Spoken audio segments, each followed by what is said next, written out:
When anybody tells you that politics is bullshit or that they don't want to get involved, tell them that the future of this country, and in terms of climate change, the future of the planet is at stake. You can't sit it out.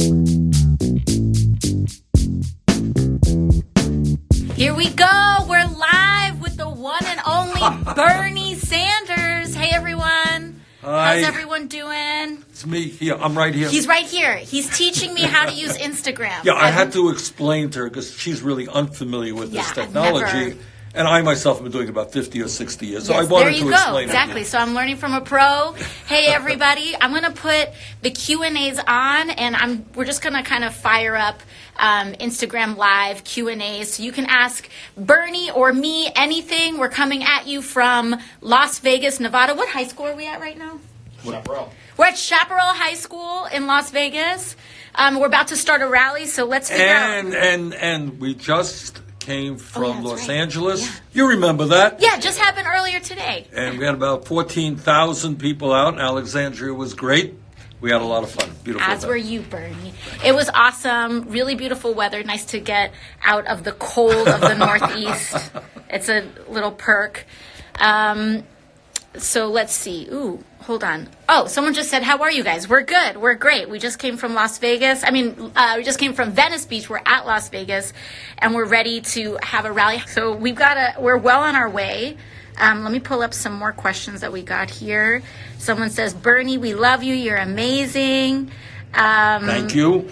Someone said, what was the expected turnout of the rally? I know we just mentioned this in Los Angeles, in Venice Beach, we had RSVPs for about 10,000, so we ended up getting a lot more than we anticipated. I think we got around 14,000. All right, here's one. How will the Green New Deal affect U.S. economic growth? Have any thoughts on that? I do. I think it will be a major step forward for economic growth because we can create up to 20 million good-paying union jobs. We have to retrofit God knows how many buildings in America, make them energy efficient. We're going to invest very heavily in wind, solar, geothermal, and other sustainable energies, and we're going to make those products here in the United States. We're going to transform our transportation system away from fossil fuel to an electrified system, build a new rail system. We're going to create a whole lot of jobs. But at the end of the day, what is most important about this issue is we don't have a choice. We are now facing a global crisis. Mm-hmm. And if we don't act decisively, and the Green New Deal is the only way to do it, the planet and the country that we leave our kids and future generations will be increasingly unhealthy and uninhabitable. This is not an option. We have got to go forward vigorously, and the Green New Deal is the approach. Mm-hmm, absolutely. And I think when it comes to creating economic growth, too, is that, climate change is the biggest crisis of our lifetimes, potentially the biggest crisis that humanity has ever faced.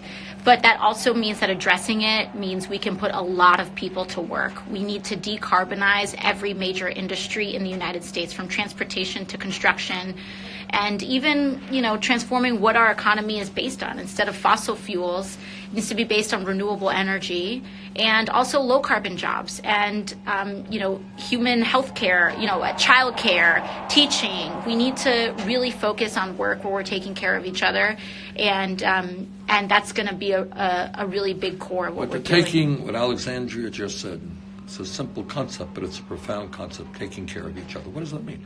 Mm-hmm. It means that we've got to take care of our children and have affordable, high-quality, universal child care. That's what it means. We need to bring a whole lot of young people into the teaching profession so that we have, raise our expectations. Why don't we have the best public school system in the entire world? Why don't we have the best healthcare system in the entire world? We can do those things if we are prepared to stand together and have a vision for the future, which is different than just allowing the very rich to get richer. Mm-hmm. So I've got a question, Bernie. Now that I've been in Congress for a year, I have felt the insane amount of pressure that there is to conform and to buckle to special interests, not just from the Republican Party, but even within the Democratic Party, to buckle to big donors and industry and health insurance. And so my question is, how were you able to stick in there for a whole career, especially when there weren't as many people willing to do that? It was not easy. You don't know this, but when I was first elected as an independent, Democrats did not know what to do with me. And I did not get my committee assignments. You didn't get committee assignments? Initially. Yeah. And it was a very painful experience. They didn't know what to do with me. Finally, they did. And they put me on the committees that I wanted to be. But, you know, what I saw, and I'm sure you're seeing every day, is Republicans and Democrats spending an enormous amount of time dialing for dollars. I presume that's still... Absolutely. They call it the boiler room, where members of Congress go into basements and just call rich people all day, asking them for $2,500 That's right. each. That's what went on when I was there. That's what's going on now. It's what goes on in the United States Senate. And that is why what we are doing in this campaign is so extraordinary and is so revolutionary. We have now received more campaign contributions from more people than any campaign in the history of the United States of America, averaging $18 a piece. That's incredible. It is incredible. No, honestly, I've been a little disappointed this week hearing people say that, you know, if you're low income or don't come from a background of means, that you have to rely on billionaires to run a campaign, and it's just not true. And but here's the trick: it's a catch-22. You can't raise small donations unless you are prepared to stand up for working people. Yeah. So if you don't have an agenda that speaks to working people, why will people contribute 10 or 20 bucks they want? So it's, you know, so then what ends up happening, these guys have an agenda that represents the wealthy, and then they go out to the wealthy and get their money. And that's why we are where we are right now. Yeah, it definitely takes a leap of faith. But I think it's really important, and it shows that that's what movement politics is all about, is that it works and it gathers behind the people who come from movements. And sure, in some ways it's a leap of faith in that you don't know when you take a position for working people if everything's just going to materialize the way that you know. If you take a certain healthcare position that's good for insurance companies, they will cut you a check. You don't necessarily know that when you're fighting for a $15 minimum wage, but it works. And that's what, you know, we really need to expand our movement into, in that it's going to be more than one person or two people, but that we need everyone running from PTA to Congress to the presidency to be accountable to everyday working people in the United States. From my view, the only way we're going to beat Trump is when we have the largest voter turnout in the history of this country. So please, anybody out there, do not underestimate the strength of Trump. He's going to be a tough guy to beat, but he can be beaten if we bring young people into the political process, working people. People have kind of given up on politics. So for everybody out there, the most important thing that you can do is, when anybody tells you that politics is bullshit or that they don't want to get involved, tell them that the future of this country, and in terms of climate change, the future of the planet is at stake. You can't sit it out. So tell them you don't want to hear them moaning and groaning about low wages or student debt or climate change, that if they are concerned about those issues, they must get involved in the political process. Absolutely.